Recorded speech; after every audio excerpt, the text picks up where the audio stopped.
Getting ready for episode 140 of the Daily Swole. Going to talk about isometric contractions. Talk about soreness. It's Flex Friday, so flexing, isometric, makes sense. Oh, that's fucking good coffee. Good coffee. Friday, fucking hell yeah. Couldn't come too soon. Liking me some Friday. Let me get this set up. Get the Swole train set up for the daily swiggity swole, yo.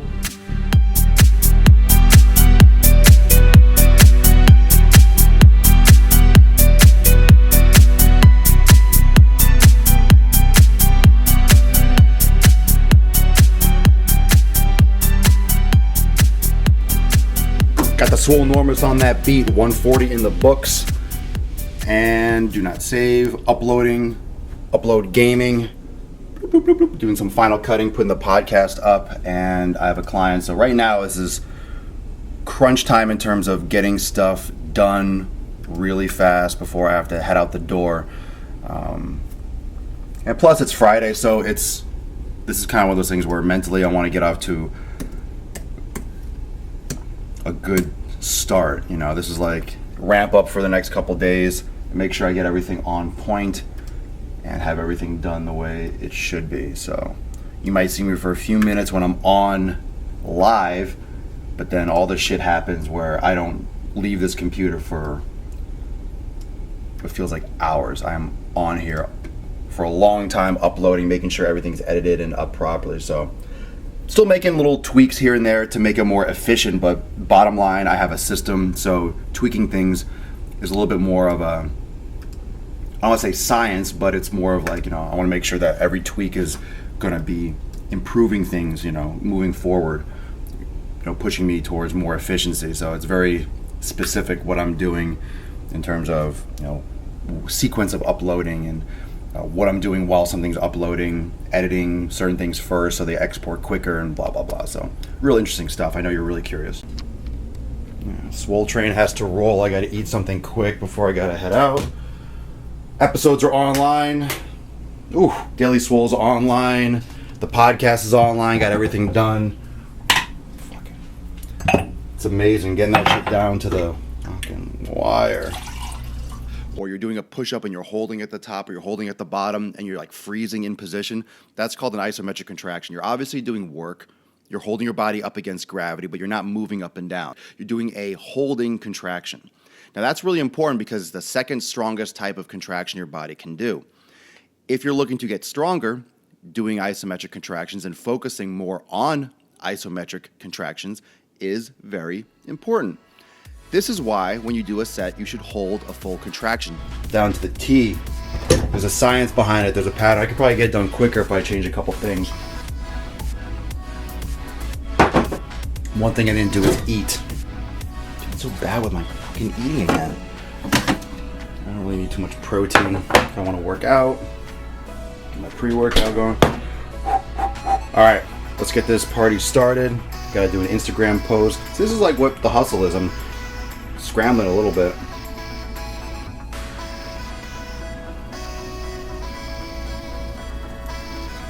Oh, just got an epic text message. Oh, I love good texts.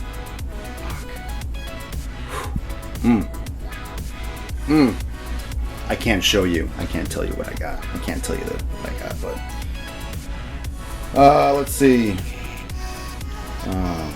Musically today. I love sir.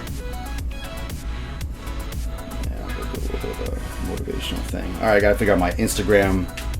What I'm gonna post on Instagram right now. We gotta take a look and see. It's gonna have to be a video. Let's do like a motivational video. Let's do that. Let's do something like that right now, quick. Boom. Peace out. Pump train, leaving the station. Beep beep. I'm out. Leaving. Pump train's on the roll. Oh, a little bit of a runny nose. Not sure what that's all about.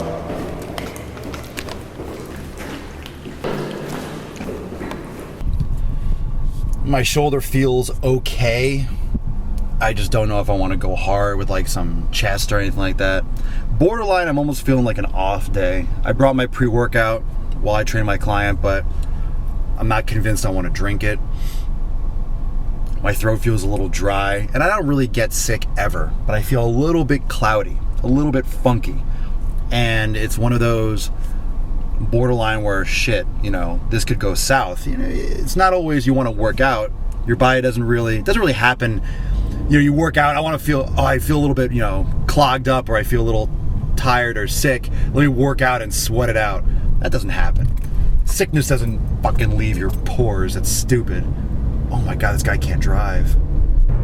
Need to be able to recover. So if your body is trying to, recover and heal and destroy invaders, you have to understand that breaking down muscle and causing stress in the body isn't necessarily wise. So that might be the end result for what I'm going to do is maybe nothing. I might not do anything. I might just take a day off, and I'd be more than okay with that. And the more I talk about it out loud, the more it seems like the right answer. Another day of recovery. Maybe I'll just go home and do some foam rolling and stretching. I don't even know if I want to do cardio. I feel a little thick in the head. Not in a bad way. It could be nothing, but at the same time, it could be something. The last thing I want to do is push myself too hard and send myself down the wrong path. And a lot of times people will do a little bit extra, and they will push it anyway and then get sick. And here's the thing, what if I take a day off and I feel better tomorrow? No harm done. What if I recover in time? That's great. What if I work out today and then I crush my body and I get sick as a result of it, and then I'm out for a couple days? It's not worth it. It's not worth it. So know your limits, know your boundaries, know what's really important, and you have to have patience even when you don't want to. And that patience is going to pay off. And that, patience comes in many different forms, but patience with this, one day is not going to kill gains. Not to mention you're recovering and you're building when you're not in the gym. So if I'm not in the gym, I'm eating, I'm resting, I'm repairing, and I know my body needs it. I know for sure my body needs physical repair and physical time off, so it definitely won't hurt me. Plus it'll give me some time if I need to trim up this beard a little bit. Oof, a little bit scraggly.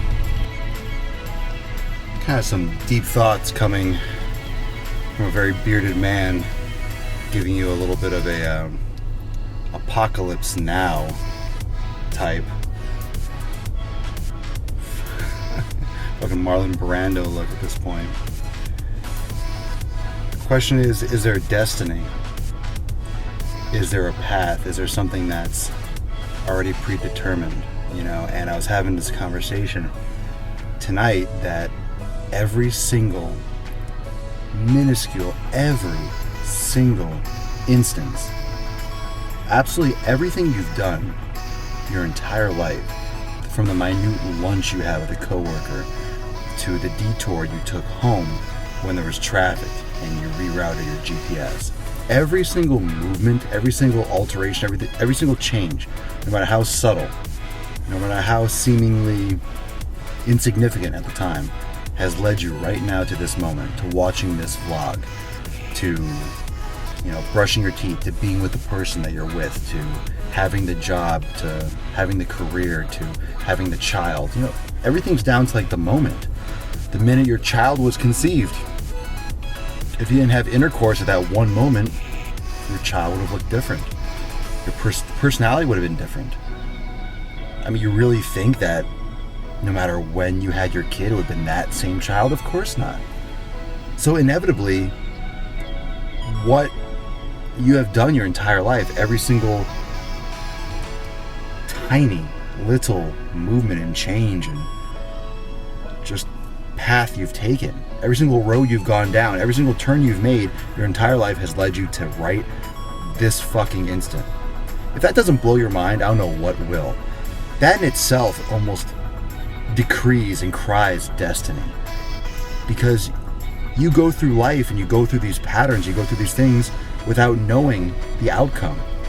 So you don't know whether you're choosing to do them or you're choosing to do them because you are meant to choose to do them. I know that's kind of going spacey and it's 2 o'clock in the morning, but how do you sift through that? How do you separate the two things? How do you separate the control that you have or the lack of control? Like, how much control do you really have over your life?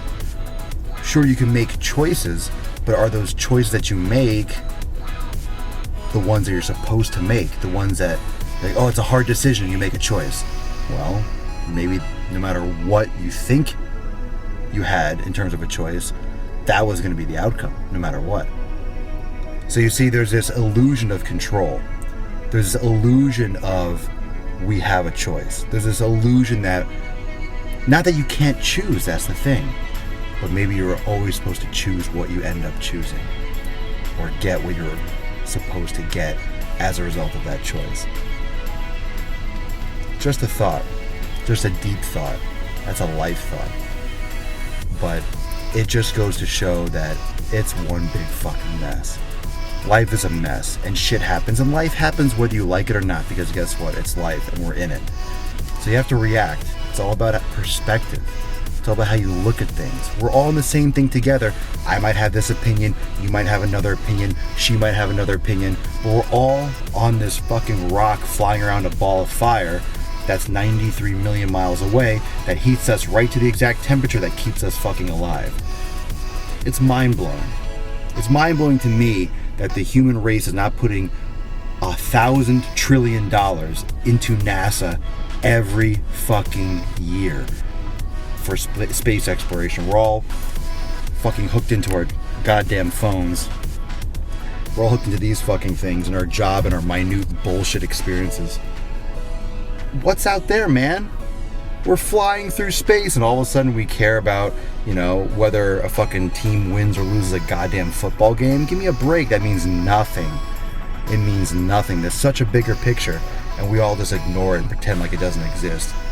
We go through looking down at the ground when we look out and, oh my God, it's scary. Oh, we have control over our lives. Oh, I don't know what that is. Let's take funding away from that.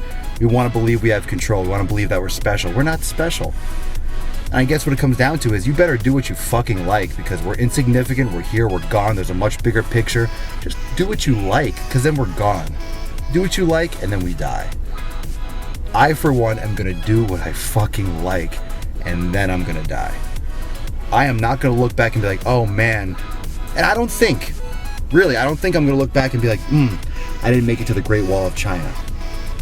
I mean, it looks nice, but I don't have this urge to like, oh, no matter what, I want to get to the Great Wall of China. Oh, I never saw the Eiffel Tower. Can't say I really give a shit.